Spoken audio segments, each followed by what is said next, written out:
Bible-inspired literature that leads us to Jesus. Boom.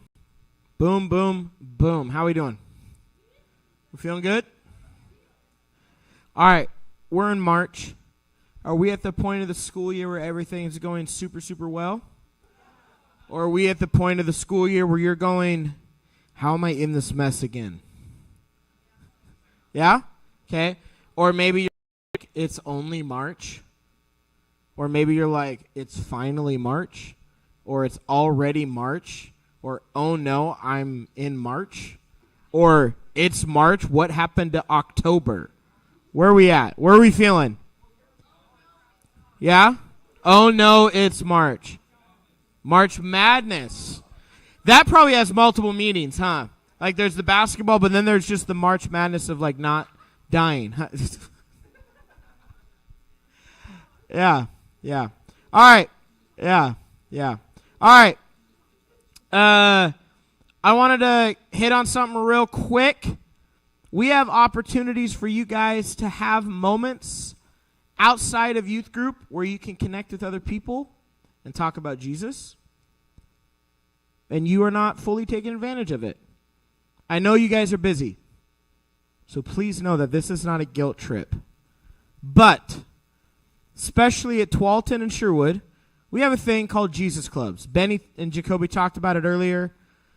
These are not because the leaders are like, man, I just want to lead and be in charge. These are there so that you guys have a place to go to in the middle of your school week and talk about Jesus. Which is crazy when you think about a public school and there's a group that you can go to and talk about Jesus. But there is. And if you're high school or Sherwood and you're like, we don't have that, guess what? You can start that. Kyle, when he started Sherwood, it's not like Kyle had this doctorate degree and had studied for years. The difference between Kyle leading a Jesus Club and those that don't is Kyle was like, hey, I want to lead a Jesus Club. Boom. That's it. And then he did it. Same with the Tualatin Peeps. There's a whole crew that leads the Jesus Club at Tualatin. Boom. They were like, hey, we should do this. And they're like, yeah, let's do it. And then they did it. It's kind of crazy, you guys, but like, I want you to take advantage of this. These are there for you to just have time at school, talk about Jesus. So, if you go to Tualatin or Sherwood, please take advantage of it. They are amazing people. You want to be there. And if your school is not represented, let's talk. Let's get that going. Let's get a little Jesus Club happening. And by the way, this doesn't have to be crazy. You don't have to prepare a sermon every week. You can just sit down, open up the thing called the Bible. It's pretty cool. And just like read it and go, hey, what do you think? The Bible is so powerful. If you open it up and just start reading it, you know what happens? A lot of things start happening. Lives get changed. Stories get told. Communities get built. Just open it up and read it.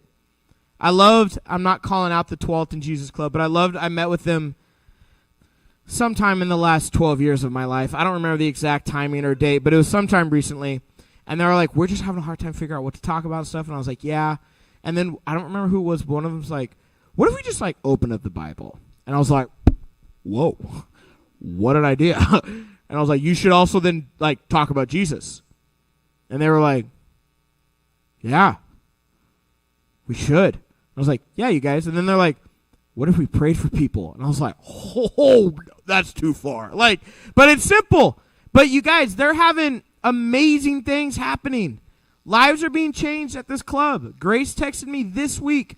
I'm not going to find it. It's in the depths of my text messages. But she texted me this story of this girl that was like, my life has been changed through Jesus Club. You know what's awesome about that? You know what I did to help that? Nothing. They were like, hey, we want to start this. I was like, do it. That's my role. And a life was changed. So I just want to encourage you guys. I want you to take advantage of it. I want you to do it. All right. We're going to continue on. The next part of this series of going through the Bible, we're focusing on God's call on a few different people It's actually just this family line that we're going to talk about how God calls us family and what he does and how he shows up in their life. I have a handout I want to give you guys. It is one of those drawing diagrams of the entire book of Genesis. Benny, you want to come here real quick? Thank you. Everybody needs one of those, please. Thank you. So, when you look at this is called the Bible Project. It's a group, actually in Portland. They drew every book of the Bible. Reflex is like a puma up here. They drew every book of the Bible on something like this. It's this really cool diagram that shows the entire book that they're focusing on. And we are in the book of Genesis. Table was really far away. We are in the book of Genesis, and we have gone through chapters 1 through 11. So if you look in that, not quite upper left, but the left corner where it says 1 through 11, then God and the world, we've hit on that. That's kind of what we talked about. And then we're now going to move into chapter 12 and start talking about a guy named Abraham. Abraham's super dope, and there's a lot of chaos that goes on in this guy's life. A lot of chaos. But Abraham still follows the Lord through all of it. So the story of Abraham, of his entire life, it can be found in Genesis, from Genesis 12 to 25. I wrote it all out on the screen. How many of you have heard of the story, the Tower of Babel? Babel? Yeah? How many of you haven't? If you haven't. Cool. So that is found in Genesis 11. That is where they were building this tower up to heaven. Thank you. And God changed their languages. So that's where languages came from. Everybody spoke the same language before Genesis 11. It's a cool story. You should go read it. Then in Genesis 12, we see that God calls a man named Abram at 75. By the way, please don't try to write all this down. Oh, please, take a photo of that. Please do not try to write all that down, because that will take forever. God calls him at 75. That's a long time to wait for a call. 75 years? Oh, my word. Morgan just said, I thought 17 was a long time. Yeah, so did I. I remember one time I prayed and I was like, God, I want an answer. And it took him 4 days. And I was like, does he even care anymore? And Abraham waited 75 years. 75 years. Then 13 and 14, you read about Abraham and his nephew. 15, God makes a covenant and promises Abraham that he's going to have a son, because Abraham and his wife Sarah could not have children. Then in 16, Abraham and his wife take hands instead of trusting God. And so his wife tells Abraham, hey, I want you to go sleep with my slave so you have a kid. So they have a kid named Ishmael. In chapter 17, God makes him so worried about the city. How many of you have heard of the story of Sodom and Gomorrah? It's terrible places. Abraham pleads with God for the city of Sodom. Chapter 19 is Sodom and Gomorrah. And this is one of the most prominent examples in the Bible of sin overtaking a city. If you think the world we live in is bad, read Genesis 19. It is filthy. This town is so evil. Then in Genesis 20, Abraham lies to a king. Genesis 21, Isaac, the son of Abraham and Sarah, is born, and Ishmael is sent away. Genesis 22, we have Abraham, Isaac, and the altar. Genesis 23, Sarah dies. Boom. Genesis 24, I love that joke. I said that in middle school, and this kid was like, huh, and like looked, and I'm like, obviously we're talking about Sarah in the Bible, not my wife. I don't think I would tell you how my wife died, but going, Sarah died. Isaac find a woman, find a wife, and then in Genesis 25, Abraham dies. So, that's the life of Abraham. If you are wanting to read his story, it's super entertaining. There's a lot that goes on. I encourage you to read it. So as I'm preparing for this message to talk about Abraham, I was noticing if we were going to fully go through the story of Abraham, it would take us 75 years to fully cover this guy. There's a lot that's going on. So I'm reading through the story, and I noticed a very common theme in the life of Abraham. Abraham is constantly building altars. He's constantly building altars. We see him do it in Genesis 12:7. Then we see him do it in Genesis 12:8. By the way, those are in two completely different locations. We see him do another one in Genesis 13:18. And then the one that we're going to really focus on today is in Genesis 22. Those are not the only 4 altars that Abraham builds, but we see him constantly doing this. So I have a question for you. I know some of you are journal-y people. I know some of you like write down and take notes, and then you go home and you like read through your notes. I know if I were to open some of your journals, there'd be tear stains and coffee stains and water stains, and hopefully not like blood stains, but like you've gone through battle in a journal, okay? Sarah's one of those people. Sarah's one, if you look at her Bible and her notebook, you would go, this girl either reads these all the time or is constantly beating these things up. They're worn, they're stains. So I know that's some of you. So I want you to write this question down. Circle it, do whatever you need to do so you can come back and look at this question. But I want you to answer this also with the people around you. What is an altar? What is an altar? Turn to somebody next to you. If you don't know them, say, yo, say your name, and then answer the question. Go.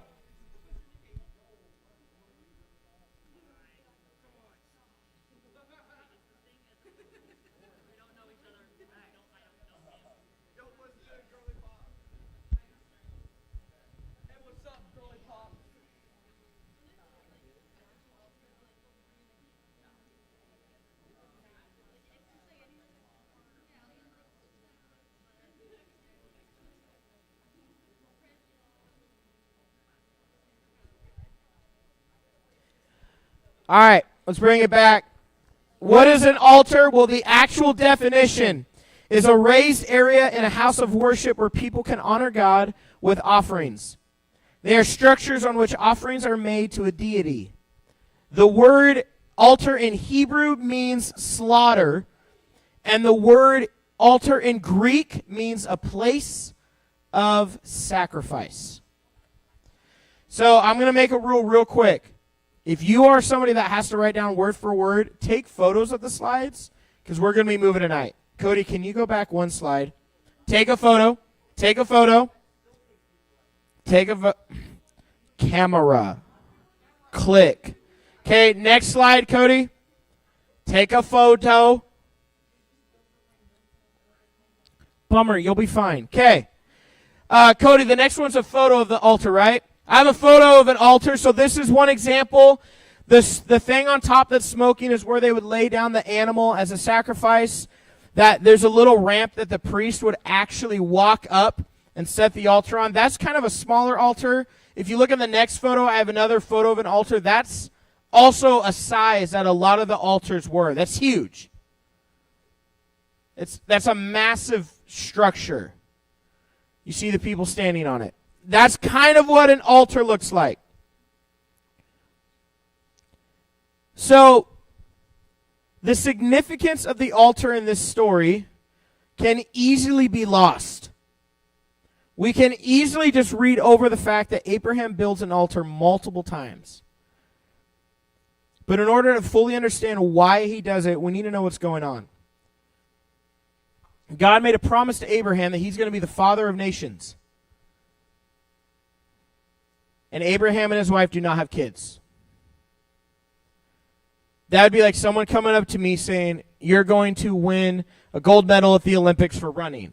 And I would go, okay, cool. That doesn't work well. And I don't run well, right? Abraham and Sarah don't have any kids. So when God makes this promise to Abraham, and it's not like God saying, I want you to be a father figure to people. God tells Abraham, I'm going to make you the father of a nation. And they don't have kids. This journey begins in Abraham's life of learning to trust God and trust the promise that God places on Abraham's life. The son that is promised to Abraham, and I'm jumping a lot of the story. So if something feels weird or it doesn't make sense, that's why I gave you all the chapters to go back and read. But finally, Abraham and Isaac have a son, but they are both about 100 years old. They had to wait a long time. Have you ever waited a long time for something? And it's like not that long of a time, but you're just being dramatic? My favorite is when someone's like, I'm literally starving. I'm like, yeah, do you need something? No, I'm not hungry. Well, that's not starving. That's being emotional. Mainly I'm talking because I do that. Just going to be honest. But can you imagine waiting 100 years for something? Last week we talked about Noah. It took Noah 100 years to build the boat. And this week we're talking about Abraham, and it took 100 years for God to fulfill the promise to Abraham. So I think an early thing we can learn from Abraham is patience, what trust actually looks like. But we get to the point in this story with Abraham where he and his wife finally have a son. They name him Isaac. And in chapter 22, it says that one day God comes to Abraham and says, I want you to take your son to a place, and I want you to sacrifice him. Now, if that sounds alarming, it should be. It should be. Because that's a big deal. Sacrifice is not like something you walk back from. Sacrifice means death. God tells Abraham to take his son to an altar and sacrifice him. But this isn't just any other kid. This is Abraham and Sarah's only son. This isn't just a kid that they love. This is the kid that God had promised them for years. This is a kid that shouldn't even be there if you look at their age. Be like God coming up and giving you something that you've been waiting for, and then as soon as you get it, he says, okay, give it back. People out there are like, what's one of your favorite Bible stories? When God tells Abraham to kill his son. Mom would be like, broken kills a not nice word. Let's use sacrifice. Mom, sacrifice is just a nice word for death. And she'd be like, no, it's not. So I've read the story a lot, but when I read it the other day, something jumped out to me. In verse 3, it says, I'm in Genesis 22. In verse 3, it says, the next morning, Abraham got up early. It never says that Abraham doubted. It never says that he took a moment to be like, God, are you sure? Or, God, I don't think I heard you right. He immediately did what God told him to do. You don't see him doubting, questioning, or giving God time to change his mind. He listened without hesitation. So my first point is we need to follow God's commands without hesitation.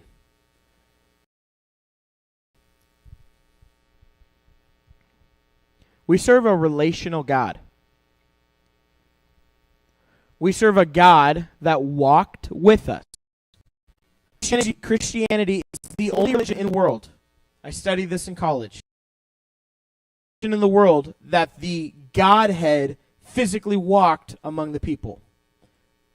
It's also one of the only religions in the world that doesn't need the people. God doesn't need us. God has everything he needs in himself. He does not need you and I. And this isn't to make you feel unworthy, saying this to make you feel bad, but it's to recognize we're not needed, we're wanted. We focus on a relational God a lot. If you've ever gone to a youth summer camp, every camp speaker of all time has always done this altar call. They always have one that's really like pointed and like, if you've gone through pain, I want you up here. But there's always, they always do this. And it never matters, or the speaker or the person, they always at one point go, if you come down here, the God of creation will physically meet you down here and have a moment with you And you're always like, oh my word, I wanted that. Like, and you always are down here and you're sobbing. And that's a real moment. I'm not making fun of that moment at all. We serve a relational God. The first page of the Bible, the first thing is him walking with his creation. The last page of the Bible, the last thing we see him doing is walking with his creation. The story starts and ends with him going, I'm with you. So this is not to put down the relational side of God, but that is not the only part of him that we should be focusing on. Because he is the one that created everything. He is the one that sits on a throne that has all power, all control, all authority. And Abraham recognizes this. So when Abraham is sitting in his tent and God says, go sacrifice your son, he immediately gets up. Because he's like, this isn't a friend telling me to do something. This is the God of the universe telling me to do something. Whether I like it or not, he's telling me I got to go do something. So I have a question for you. When's the last time you did what you were told the first time? Let's be real. I don't want you to answer this one. I want you to just write this down. I want you to think. But let's be real. I've been a youth pastor in May. It'll be for 8 years. I've coached multiple different sports. I'm a dad, but I don't like, my girls are still developing and growing. They're still in the oven. They are. But, so I haven't had the parenting stuff yet, but I've been a coach. I've been a youth pastor. I love when my job is to help you and tell you what to do. And I go, hey, do this. And someone goes, I don't know. I'm like, why do you think I'm here? Hey, you should follow Jesus. It's like, well, why are you here? Why am I here? My favorite is in coaching. Hey, coach, what do you want me to do? I want you, I did basketball especially. Coach, what do you want me to do? I want you to dribble to the left, pass. I don't want to do that. Then why'd you ask? Then what was the point of this conversation between you and I? But yet, how often do we do that with our parents? I need you to do the dishes. But you don't understand. I have a lot going on in my life. Oh, you do? I was just listening to a high schooler today go, I have to get up early tomorrow for work. I'm like, oh, that sucks. Yeah. Yeah. Who works on a Monday? Everyone over the age of 18.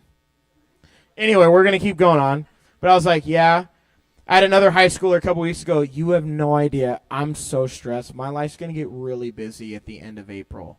And I'm like, oh, is your life going to get really busy? What's going on? I have auditions. I'm like, yeah? I'm like, wow, that's crazy. I was like, I also have auditions. It's an 18-year audition of trying to get a baby to an adult. Let's talk about stress. Like, oh, man, I wish I just had to go for 2. But when's the last time you did something you were told the first time? I think that one's hard to think of. When's the last time you did something or you didn't do that? I'll ask a second question. When's the last time you didn't do that? That's easy. How many of you are the person that your parents are like, hey, we're going out. When we get back, I need the dishes to be done. And you're like, got it. And then you're sitting in the house and you hear the garage door open and you're like, oh, man. Those dishes are not done. Not only are they not done, I've added 3 plates to it. Yeah? Yeah? And then you're like, okay, now I got to come up with a story of how I was mauled by a wolf, henceforth the dishes are not done. And your parents go, you're dumb. And you're like, yeah, but I'm alive. So, how do those stories end? Usually doesn't end well when you don't do something you're told to the first time. There's a word that I want you guys to learn from the story with Abraham. It's called reverence. It means deep respect for someone. Abraham, God. We do not do this well. Authority is not something that we are winning at right now. We don't like authority. Anybody that claims to have a title or authority, we're like, oh, they're prideful, oh, they're conceited, oh, they're this. Or we only show respect to the authority that we like, or the ones that deserve it. Another question I have for you is, do you respect authority or just the ones that deserve it? I am super guilty of this. They're not nice to me. That coach doesn't like me. That teacher's out to get me. This parent doesn't understand me. You know what's crazy is when we read Scripture, we don't see a point where God's like, you need to respect all authority. Well, actually, no. The ones you don't like, don't worry about it. The ones that you don't get along with, don't worry about it. You don't see that. You see God say, respect the authority that I've placed above you.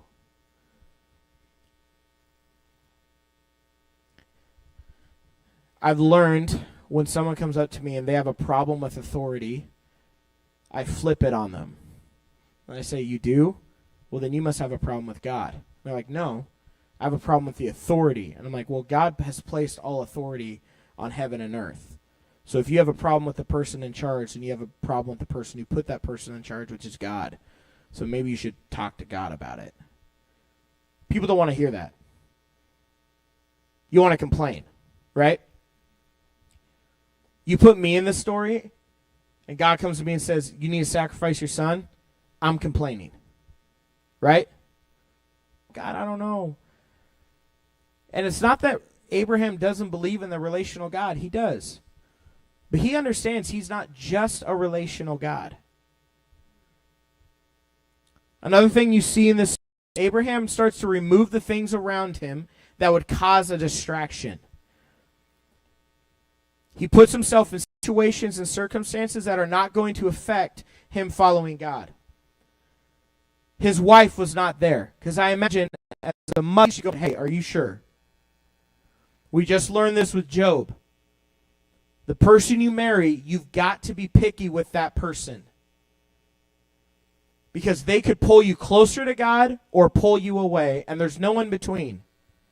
The person you marry is either going to make you a better Christian or worse. There's no stagnant faith. You're growing or dying. We see that with Job. Satan attacks Job, takes everything from Job but leaves his wife. What does that say about her?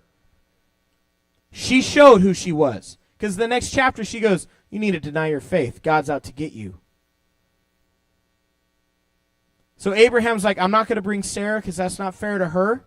She's not, God hasn't told her to sacrifice. He told me. Also, he brings 2 servants on the journey and then leaves them. Says, don't go with me. Because I imagine the servants were like, Abraham, you're going to kill him? Yes. Are you sure? Like, he's removing all of that from the situation. And Abraham has every right to have a question in this moment.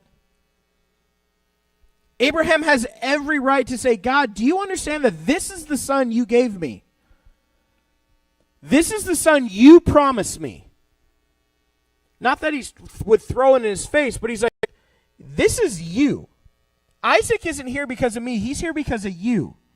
You placed him here. You gave me this kid, and now you want me to give him back to you. So my second point is we have to stop letting our circumstances and situations keep us from following God. Abraham waited 100 years for God to bring him a child, and that didn't stop him. 100 years. Some of us have been waiting on an answer from God for a little while. Okay, well, there's your timeline. 100 years. That's what God's got.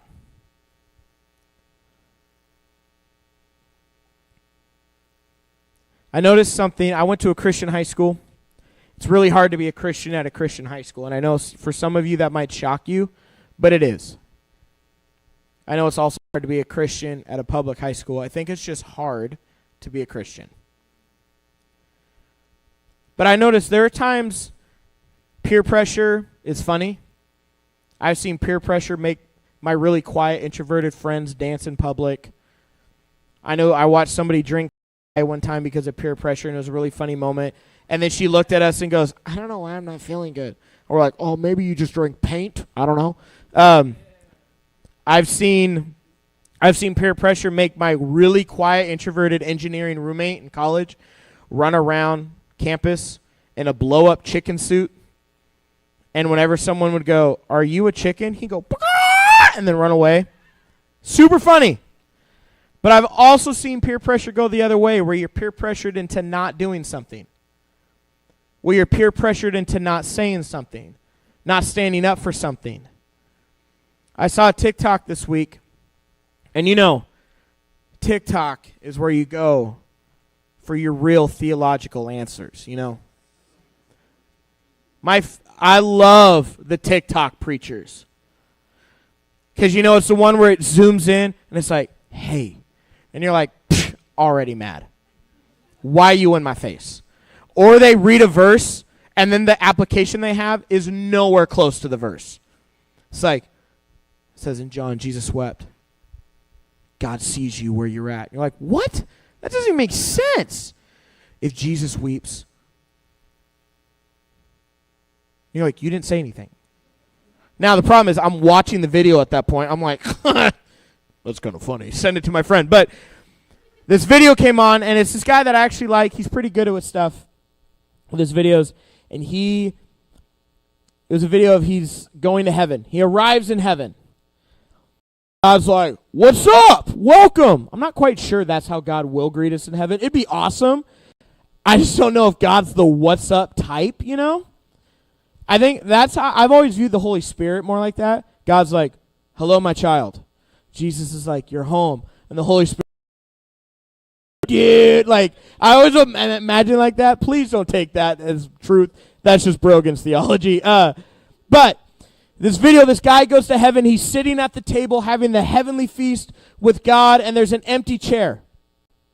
And he looks at God, and he's like, dude, what's the chair for?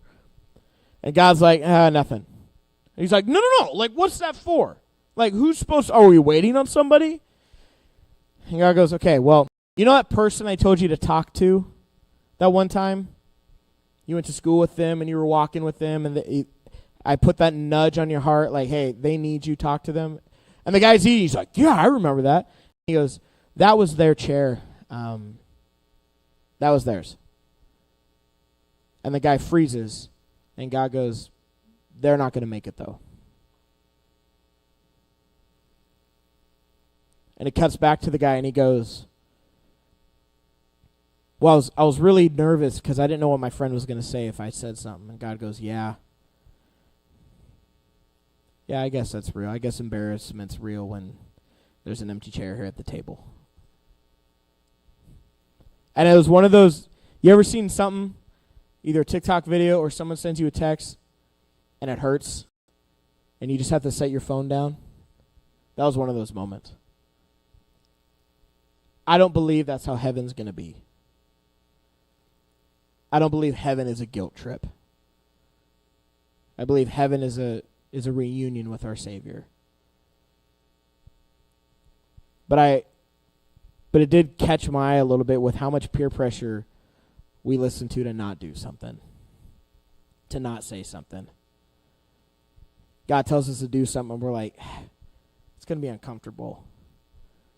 I came face to face with that when I'm reading this story because Abraham got told to do something tougher than I've ever been told. I've never been told to sacrifice my child. I have been told to love the people around me. One thing I always try to do is with a waiter, a waitress, a barista, whoever, but if they serve me something, I try to look them in the eye and say thank you. Because I've been there. I worked at Dutch Bros for multiple years. There's nothing worse than when they don't even make eye contact. I try to do that. Something else I try to do is if I ever am able to, I like to cover people's food. It's not a lot. That's not hard to do, by the way. You just have to have money. And that's also not sacrificing a whole lot because people love it. People love it when you buy them food. So I look at the story of Abraham, and I'm like, man, what God's asking me to do is nothing. But I think of that, how many times have we been peer pressured into not saying something or not doing something? Abraham didn't have to agree with what God told him to do what God told him to do. And we need to stop letting other people's opinions of things affect how much of God's plan we listen to. Which brings us back to the altar. The altar is a place of worship. The altar is a place of reverence. The altar is a place where you get low. The altar is a place where God is in charge. So when the story we're about to read, when we see Abraham approach the altar, we see him approaching having to trust God. So I'm going to finish up reading the story. It's Genesis 22, verses 6 through 14. If you want to write it down, I will have it up on the screen for you guys so you can follow along. Abraham took the wood for the burnt offering and placed it on his son Isaac. And he himself carried the fire and the knife. As the two of them went on together, Isaac spoke up and said to his father Abraham, "Father, the fire and the wood are here, but where is the lamb for the burnt offering?" That had to have been a really hard moment for Abraham. That had to have been a really hard moment to keep going. When your son goes, "Dad, I think we're missing something." Abraham answered, "God himself will provide the lamb for the burnt offering, my son." And the two of them went on together. When they reached the place God had told them about, Abraham built an altar there and arranged the wood on it. He bound his son Isaac and laid him on the altar on top of the wood. Then he reached out his hand and he took the knife to slay his son. And I'm going to pause right there. Does this sound familiar? Does the story of a father giving up his one and only son sound familiar at all?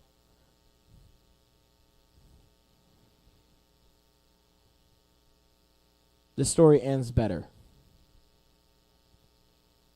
But the imagery in this moment cannot be overlooked. The image of a father saying, "I'm going to sacrifice my own son." His son, and I can do this, is because of you. It's almost like he's just like, "God, do not on the boy. Do not do anything to him. Now I know you fear God, because you have not withheld from me, your son, your only son." Abraham looked up, and there in the thicket he saw a ram caught by its horns. I want you to put that photo back up. I want you all to look in the bottom right corner. You see the ram? I love this photo because Abraham doesn't know the ram's there yet. God had already given Abraham the way and had already provided the sacrifice, but he needed to see that Abraham fully trusted him. Because the sacrifice that God asked Abraham to make was equal to the call that he had placed on his life. The problem, or the thing that's hard, is we get the call first most times because that's the easy part. I'm going to make you the father of nations. Oh, that sounds fun. I've called you to do this. Oh, that sounds really, really cool. But we don't realize that God's also going to ask us to make a sacrifice equal to the call. And it's not because he doesn't trust you or he doesn't love you. It's because he sees who he created you to be. And he needs to know that you're going to trust him, that you're going to rely on him. Abraham went over and took the ram and sacrificed it as a burnt offering instead of his son. So Abraham called that place, "The Lord will provide." Point 3 is, how should we approach the altar? When you come to the altar, you don't come asking, you come revering. You don't bring your list, you bring honor and respect. You don't show up thinking you have any power. Back then, if you know anything about ancient or about just Old Testament faith, how it worked is there was a temple. It's called the tabernacle at other places, and there were like 3 levels. Level that everyone could go in. There's another level that priests could go in, but there's the Holy of Holies that one person could go in. Because in that room was something called the Ark of the Covenant, and God himself rested within that. That place was so holy that if the priest walked in and hadn't repented of his sins, hadn't made himself clean before God, he dropped dead on the spot. This actually became a problem, that so much of a problem at times, they had to tie a rope around the ankle of the high priest.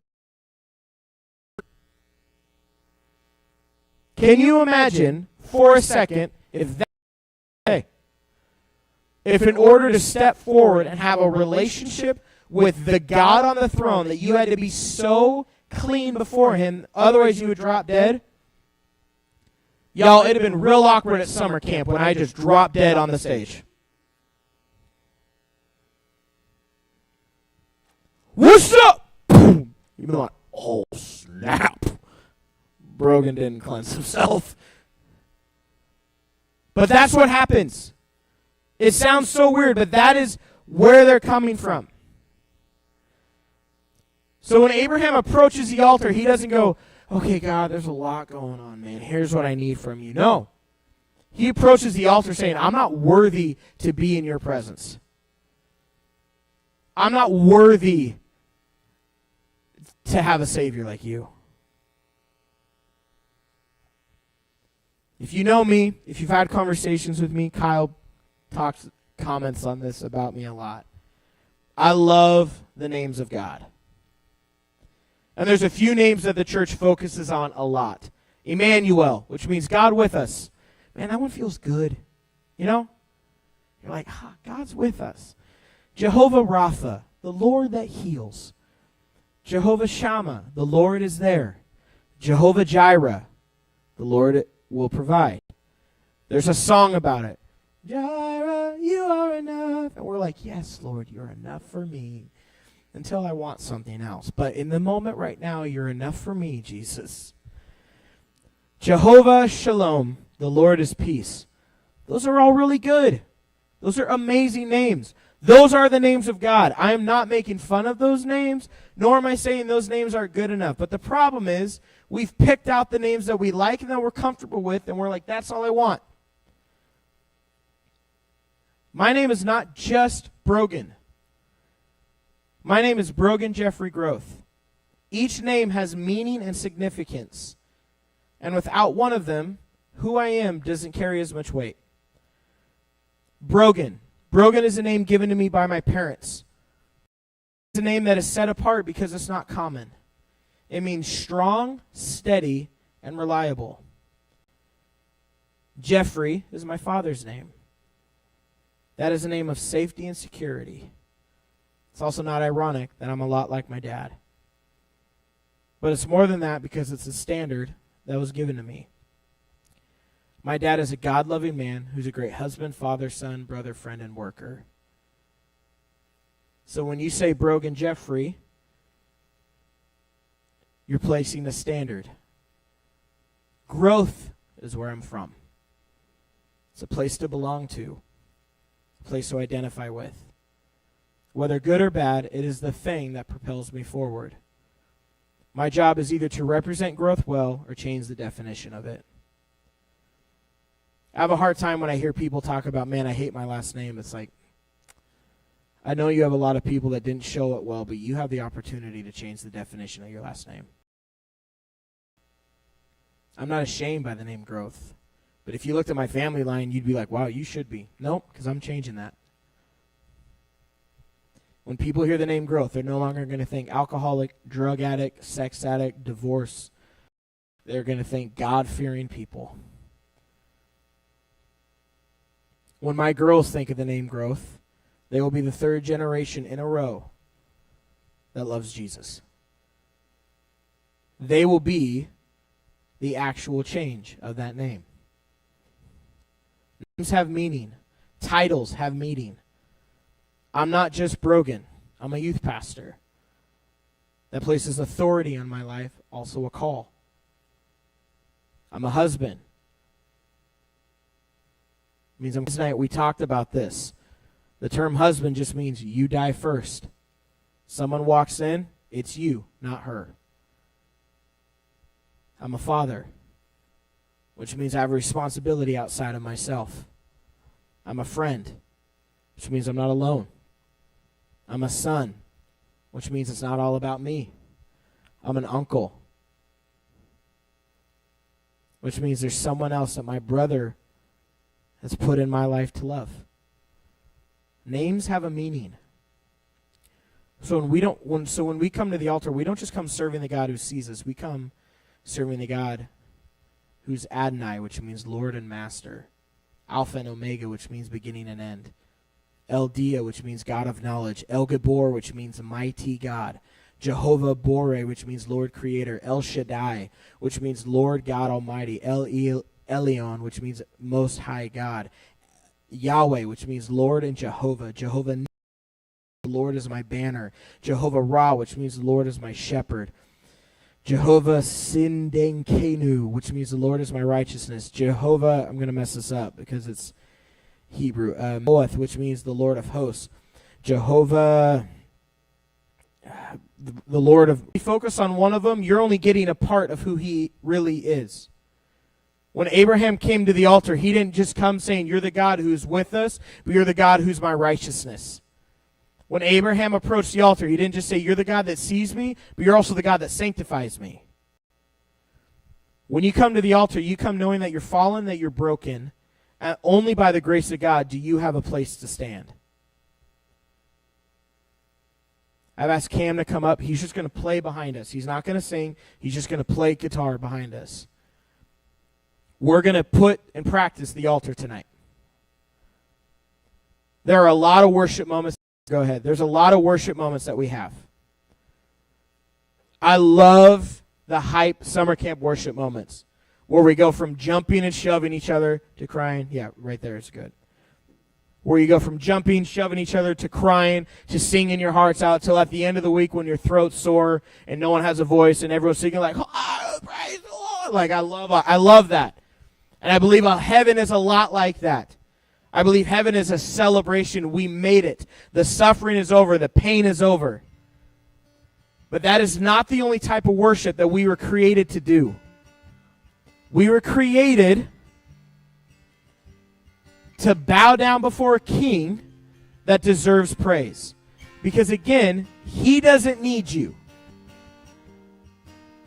You don't have a place to stand without him.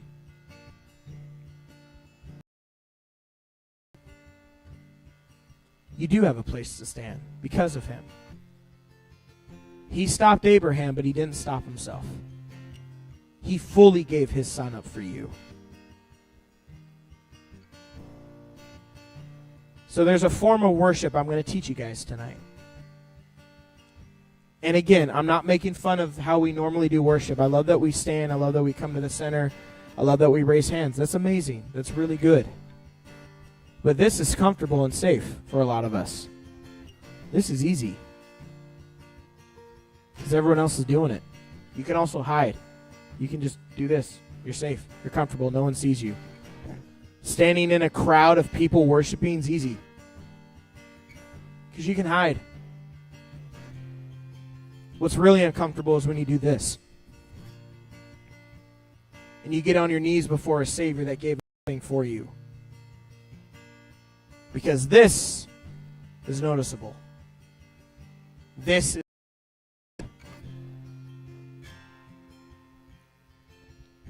What's even harder to do is this. Because here you have nothing. Here you have no place. Here you have no worth. Here is where you say, on your face, God, I honor you for who you are. You don't bring a list of needs. You don't say, God, I've got this and this and this. You just say, God, thank you that you are King.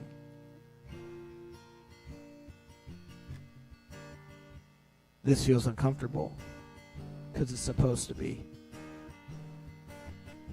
This is noticeable because it's supposed to be. This is harder to do because it's supposed to be. Because this position cannot be about you. This position cannot be about you. This is a position of total surrender. Old military tactics had people, when they would surrender, they would lay down like this because there's no way you can attack somebody standing over you in this position. So when you do this, you are fully committing and surrendering yourself to a God that doesn't need you but wants you. And you worship from a place not of fear that you're scared of God, but fear of respect. You say, God, I don't get you. I don't understand you. But I fully commit myself to you in a way that lowers me to the floor.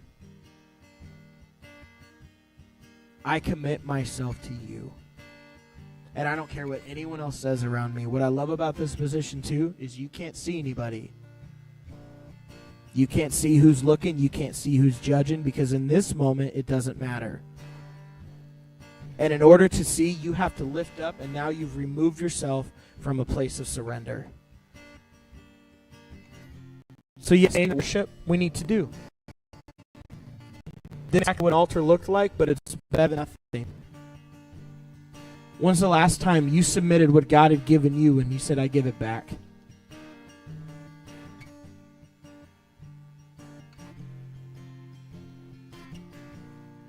A few weeks ago at Fusion, and we need to stop bringing this list like he's Santa or he's a Fred Meyer where we just need our groceries. God, like he's just sitting there waiting. What do you want from me? No, we need to get on our face with the creator of the universe, who was there before the beginning, because he lives. I get on our face before God, and I'm sitting there. And if you guys have ever been to an event with me, owned by a lot of people in the state, so that was a really hard, because I was sitting there and I felt, Andrew, can you remove this table, please? Thank you. I was sitting there and I felt like God was like, hey, I'm calling you forward. And I was like, but I was like, God, people are going to see me. You guys, I've always had this struggle. Whenever I go, somebody meets me there. I've talked with Sarah about this. It drives me insane. I feel like I can't connect with God. And I'm sitting there in my chair, and everyone around me is, we're not adding guilt, by the way. My job is to pray for you. Okay? So if you need prayer, don't be like, Brogan hates praying for me. I don't. That's not what I'm saying. I'm called to pray for you or other leaders. And away from students, I can't even get away. And I'm in this moment, and I'm struggling because I talk, you preach, and you can't even go down to the front by yourself. And I was like, I just can't do it. I can't do it. And I'm sitting there, and God's super blunt with me a lot of times. And I had this moment where I felt like God was sitting down at the altar, and he said, Brogan, I've asked you to come down here. And I'm like, I know, God, but like, I'm not going to be alone. And he goes, I've asked you to come down here. And he does this with both. And I get an image of two little girls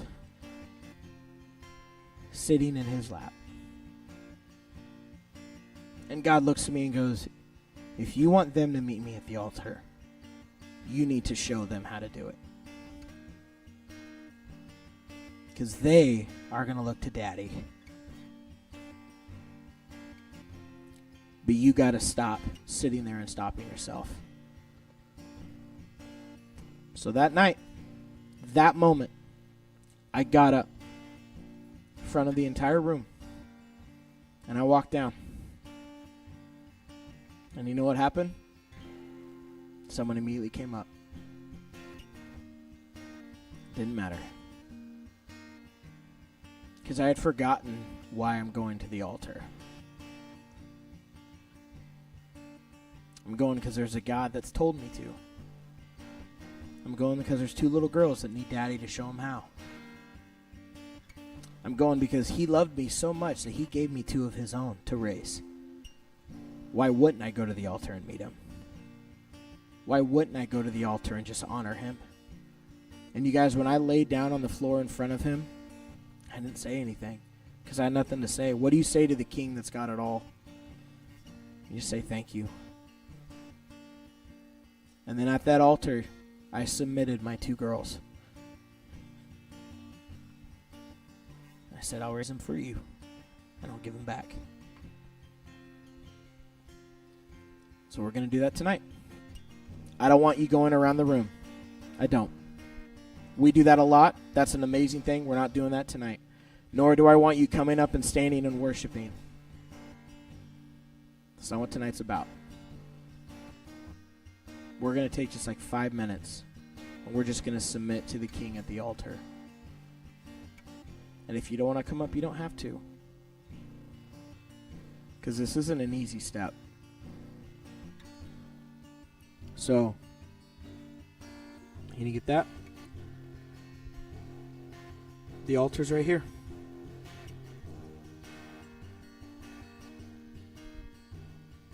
Space is open. If you want to meet God, I want you to come lay down at the altar and just quietly